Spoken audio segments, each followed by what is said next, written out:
Keke Palmer has just been a star her entire life.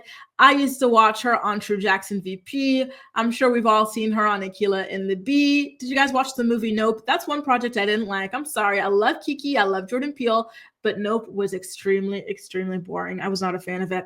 But anyway, she did an interview with the Cut magazine, and she spoke about the resentment that she felt towards her parents as a young child.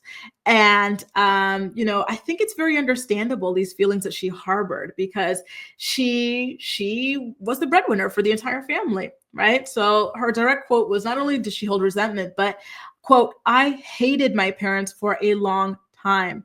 There was so much pressure to rise to the occasion for my community, for my parents, for my siblings, for their sacrifices. They weren't saying it, but that was the reality, because I'm the one that we all came here for." And then she also spoke a little bit about being pushed into situations that she was too young to handle. For example, one of her managers, when she was 12 years old, told her, "Hey, listen, Keke, your mom's going to die if she doesn't lose weight, and she needs your money to lose weight, right, in order to take care of her health." And Keke saying that truly traumatized her and stressed her out. It got her thinking that her mom really was going to die, and stressing about things like medical bills, which is a lot for a 12-year-old to even be thinking about. And I do find that to be absolutely devastating.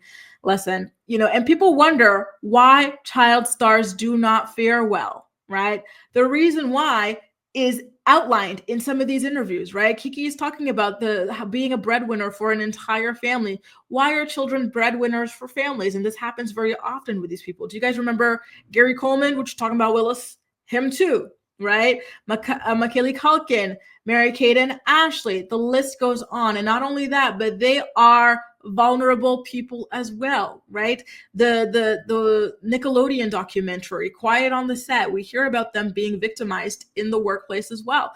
They go through so much. To me, it is not surprising that they turn out as, for lack of a better word, but damaged or, disturbed, right, as they do. It makes complete sense. Their formative years were ruined, destroyed by the industry. And so I got to say that as far as child stars go, Keke is extremely well adjusted, and I'm happy for her. She did have a little period of time there, I believe it was around 2016, 2015, 2016, where she seemed very off and very erratic. And I would like for her to open up about that era. That's the year I met Keke Palmer.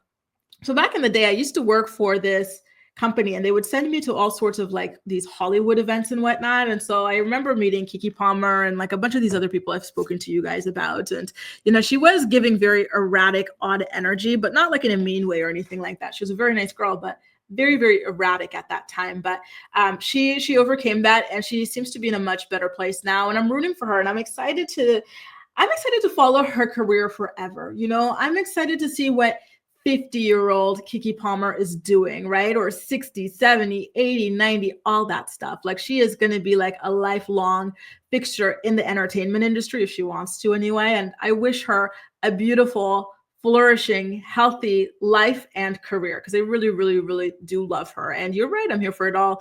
Malcolm in the Middle, Britney Spears, they are other child stars. Theo, I'm going to go ahead and bookmark this song because I have never heard of it. And I do know that she makes music, but I've never really heard any of her music. So thank you for giving me this song to go back and listen to.